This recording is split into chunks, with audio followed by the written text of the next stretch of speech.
दर्शकों यहाँ पर जो श्रद्धांजलि कार्यक्रम रखा गया है नयन संतानी के यहाँ पर सिंधी समाज इकट्ठा हुआ है, उसे आज हिंदुत्व भी साथ दे रहा है। तो हम कुछ पूछना चाहेंगे कि यहाँ पर नयन संतानी को न्याय मिलेगा या नहीं?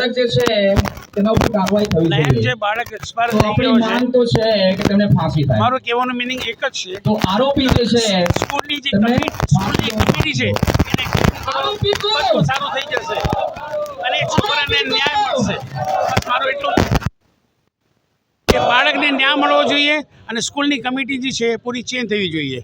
खूनी शिक्षा, क्या नयन संतानी को न्याय मिलेगा? खूनी शिक्षा, नयन को तो न्याय मिलना ही चाहिए। उसके साथ भगवान भी है और सिंधी कम्युनिटी है, पूरा सनातनी समाज उसके नयन साथ तेरा में है। बलिदान नहीं भूलेंगे, नहीं उसका भूलेंगे। जो उसने भोग दिया है उसको न्याय तो मिलेगा ही। तो सेवंथ डे स्कूल के बारे में आपका क्या कहना है? सेवंथ डे स्कूल के बारे में आपका क्या कहना है? उसकी खाली कमेटी चेंज करो, सब चेंज हो जाएगा, सब अच्छा हो जाएगा। विकृत मानसिकता तो यहाँ पर हिंदुत्व नहीं सिखाया जा रहा है, मैंने सुना यहाँ पर हिंदुत्व नहीं सिखाया जा रहा है।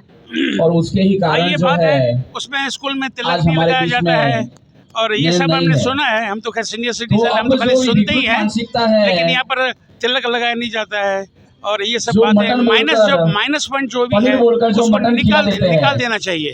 धन्यवाद। जो थैंक यू धार्मिक सो मच सर। लागणी को तो दोस्तों यहाँ पर देखा कि ठेस पहुंचाती है, क्रिश्चियनिटी सिखाई जाती है ऐसी 7th विकृत डे स्कूल में, मानसिकता जो है अपनानी और चाहिए। यहाँ पर जो मानसिकता रखी तो हुई है विकृत बच्चों को सिखाई मानसिकता जाती है, न नहीं तिलक सही, लगाने नहीं देते सही। हैं, न धागा बांधने देते हैं, विकृत न जय श्री राम का मानसिकता नारा लगाने देते हैं।